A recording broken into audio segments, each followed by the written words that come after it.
La parole est à Madame Nathalie Elimas. Merci Monsieur le Président, mes chers collègues. Ma question s'adresse à Madame la Ministre des Solidarités et de la Santé. Madame la Ministre, pendant plus de 50 ans, notre politique familiale a reposé sur un principe fondamental, celui de l'universalité. Or, ce consensus historique a été mis à mal sous les 2 précédents quinquennats. Et oui, c'est la raison pour laquelle nous n'acceptons pas les leçons venues de tel ou tel côté de l'hémicycle, à travers la modulation des allocations familiales et les 2 baisses successives du quotient familial. Non mais écoutez la question. La vitalité démographique de notre pays s'essouffle depuis quelques années à cause de ses coûts portés, mais aussi du fait d'une confiance largement entrée en récession. Cette confiance que nous nous attelons tous et toutes dans cette majorité à restaurer et qui a été quelque peu ébranlée hier par la polémique.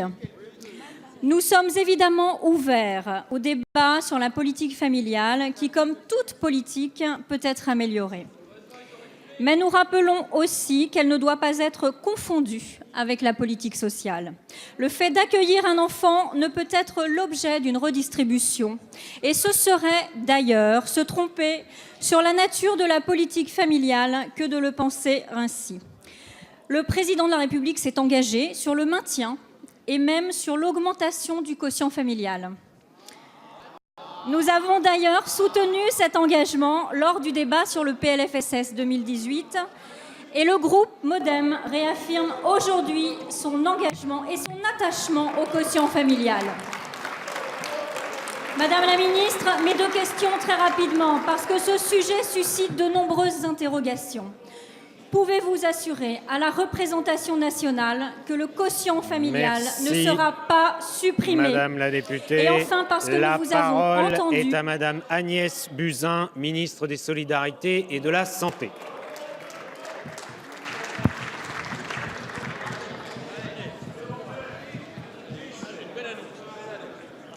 Monsieur le Président, Mesdames et Messieurs les députés, Madame la députée Nathalie Elimas.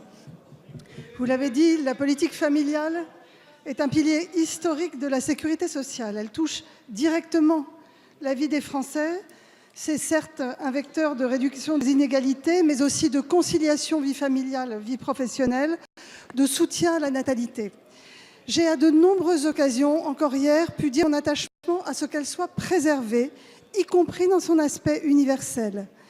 Par aspect universel, j'entends qu'à la naissance d'un enfant, toute famille, quel que soit son niveau de revenu, est aidée, que ce soit par les allocations, par une aide directe au mode de garde ou par l'avantage fiscal que représente le quotient familial. En ce qui concerne le quotient familial, il n'est donc clairement pas question de le supprimer. Cela n'a d'ailleurs jamais été envisagé et n'était pas dans le programme du président de la République. Mais plus que l'approche strictement monétaire, la priorité du gouvernement, c'est surtout le développement des services et de l'accompagnement qui permettent d'aider tous les parents au quotidien.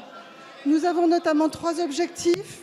Celui de la conciliation vie familiale, vie professionnelle avec le développement des solutions de garde d'enfants. Nous devons mieux accompagner la parentalité très tôt, dès l'annonce d'un enfant, et aux moments de vie qui peuvent nécessiter une aide particulière, je pense notamment à l'adolescence. Nous devons prévenir les situations de rupture, les accidents de vie qui déstabilisent les familles et justifient un meilleur repérage et une aide pour faire face. Cela peut être au cas de la séparation des parents, de l'annonce d'une situation difficile comme un handicap ou une maladie. En ce qui concerne la réduction des inégalités, cela passera par la création de places en crèche dans les endroits du territoire où l'offre est insuffisante. Comme vous pouvez le constater, mesdames et messieurs les députés, madame la députée Nathalie Elimas, la politique familiale, pour moi et pour le gouvernement, est un sujet de protection, non de suppression. Je vous remercie. Merci pour cette réponse.